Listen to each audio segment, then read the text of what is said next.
பதட்டம் மீன்ஸ் என்னென்னா அப்படின்னா ஒரு தோல்வி என்ன மாதிரி நடக்கும் அப்படின்னு தெரியாது. ஏன்னா தமிழ்நாடு மக்கள் பொறுத்த வரைக்கும் வந்து இங்கனுக்குள்ள ஹிந்துன்றதை விட அவங்களுக்கு வந்து இங்கே பாரம்பரியமாக நம்ம என்ன பண்ணிகிட்ருக்கோன்றது தான் முக்கியம். சரிங்களா? அதை அவங்களுக்கு புரிஞ்சிக்க முடியலை. அவங்களுக்கு வெறும் ஹிந்து அப்படின்னா ஹிந்து பூரா வந்து திராவிட கலத்துக்கு வந்து எகென்ஸ்டாக இருப்பாங்க, பிஜேபிக்கு சப்போர்ட்டாக இருப்பாங்கன்ற மாதிரி ஒரு கான்செப்டில் தான் அவங்க வர்றாங்க. பட் அப்படி இல்லை. நம்ம வந்து அரசியல் வேறு, ஹிந்து நம்பிக்கைன்றது வேறு இல்லையா? அது அவங்களுக்கு புரிஞ்சுக்கிட்டாங்க அப்படின்னா இந்த தமிழ்நாடு அரசியல் அவங்களுக்கு புரியும். அது புரியாமல் போகும்போது அவங்க பேசுகிற எதுவுமே எங்களுக்குள்ளே எடுபட மாட்டேங்குது. பாஜக கூட்டணி தான் பதட்டமாக இருக்குது.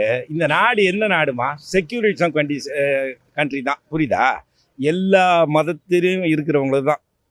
புரியுதா? அதில் இப்போ வந்து அவர் என்ன சொல்கிறாரு, முஸ்லீம்களுக்கு வாங்கி கொடுத்துருவாங்க, நிறைய குழந்தை பெற்றுக்கிறவங்களுக்கு உங்கள் சொத்தெல்லாம் பிடிங்கி கொடுத்துருவாங்க, 2 கார் வச்சுருந்தா 1 காரை பிடிங்கி கொடுத்துருவாங்க அப்படின்லாம் பேசுகிறாருன்னா ஒரு பிரைம் மினிஸ்டர் பேச வேண்டிய பேச்சா? பிரைம் மினிஸ்டர் எவ்வளோ அழகாக டீசெண்டாக பேசணும்.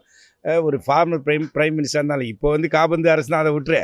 இருந்தாலும் அவர் எவ்வளோ ஒரு அழகாக பேசணும். அவர்கிட்ட தான் ரொம்ப பதட்டம் இருக்கிற மாதிரி நான் நினைக்கிறேன். என்னை பொறுத்த வரைக்கும் இந்த நாடுமா பாரத மாதாவுக்கு எல்லா குழந்தைங்களும் ஒன்று தான்.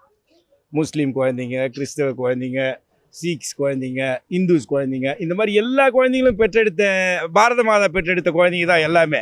இதில் என்ன பார்ஷுவாலிட்டி இருக்குது? இந்த நாடு அப்படி தானே இருக்குது.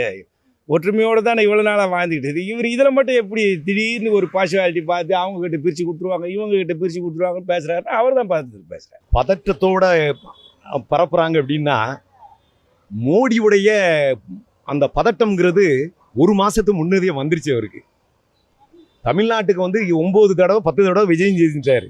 மிரட்டியும் பார்த்தார், உருட்டியும் பார்த்தார், ஒன்றுமே நடக்கலை. இது வந்து தென் மாநிலங்களில் கடுமையான பாதிப்பு. அதனால் வந்து அவருக்கு பெரிய பதற்றம் தான். அது பிஜேபி அணி தெரிஞ்சது தானே. அது இப்போ எல்லா இடத்துலையும் அவங்க என்ன பேசுகிறாங்கன்னு அவருக்கே தெரியல.